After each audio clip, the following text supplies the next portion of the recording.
Welcome to Zomi Cyber Warriors, the voice of the Zomi digital generation. From truth and technology to motivation and community updates, this is where warriors rise. Subscribe, stay informed, and let's make an impact together. Zomi Cyber Warriors.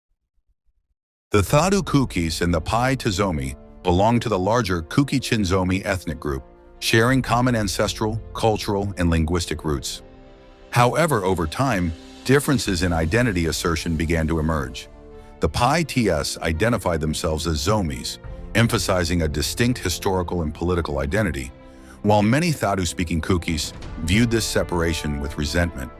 This difference in the self-identification gradually became a sensitive and contested issue, laying the groundwork for future tensions. The situation became more complex after the Kuki-Naga clashes of the early 1990s. During this period, tens of thousands of Thadu-speaking Kukis were displaced from Naga-inhabited areas and began settling in large numbers in Lamka, Churachandpur district of Manipur. This region was traditionally regarded by the indigenous Pai T and other Zomi tribes as their ancestral homeland. The sudden influx of displaced populations significantly altered the demographic balance and intensified competition over land, resources, and political influence. As the new Thadu Kuki settlers established themselves, they were supported by armed Kuki militant groups, particularly the Kuki National Front, KNF. Backed by this armed presence, sections of the Kuki settlers began to assert dominance in areas inhabited by indigenous Paites and other Zomi tribes. This period was marked by increasing allegations of intimidation, violence, and human rights abuses. Many Pai to Zomi and other Zomi tribes were reportedly displaced from their villages, while properties and land were forcibly taken over. These actions deepened fear, resentment, and insecurity among the indigenous Zomi communities. In response to what they perceived as existential threats to their land, identity, and safety, the Pai Ts, along with other indigenous Zomi tribes, organized themselves for collective defense. This led to the formation of the Zomi Revolutionary Army, ZERA, which aimed to protect Zomi villages, safeguard their people, and resist further encroachment and violence. The emergence of armed groups on both sides transformed a social and political dispute into a militarized conflict.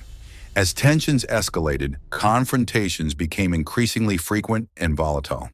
The conflict reached a turning point in June 1997 when the KNF Thadu Kuki groups attacked the Pai Te village of Saikul, killing 10 Pai Te Zomi civilians.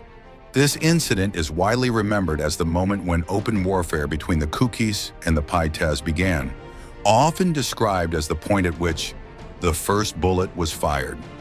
Following the Saikul attack, fierce clashes erupted and continued for approximately 17 months. The violence spread across several parts of Lamka district and surrounding areas, engulfing villages and displacing entire communities. By the end of the conflict, around 352 people from both the Kuki and Pai Te communities had lost their lives, and approximately 15,000 civilians had been displaced from their homes. Villages were destroyed, livelihoods were lost, and long-standing relationships between closely related ethnic groups were severely damaged. The prolonged bloodshed eventually drew efforts toward peace and reconciliation. In October 1998, a peace agreement was signed to bring an end to the violence. One of the central outcomes of this agreement was the formal recognition of separate identities for Kukis and Zomis, acknowledging the distinct political and social aspirations of each group. The agreement helped restore relative stability and brought large-scale fighting to a halt. Although the 1998 peace agreement ended active hostilities, the conflict left deep scars. It reshaped ethnic relations in the region and influenced future political narratives, identity politics, and inter-community trust.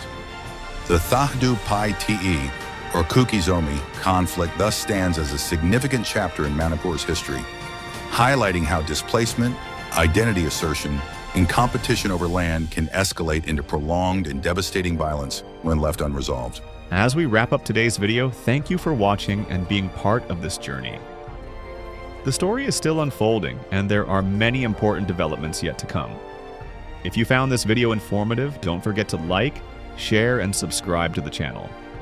Your support helps us continue bringing you timely updates and meaningful content. Stay tuned, stay informed, and keep supporting the truth.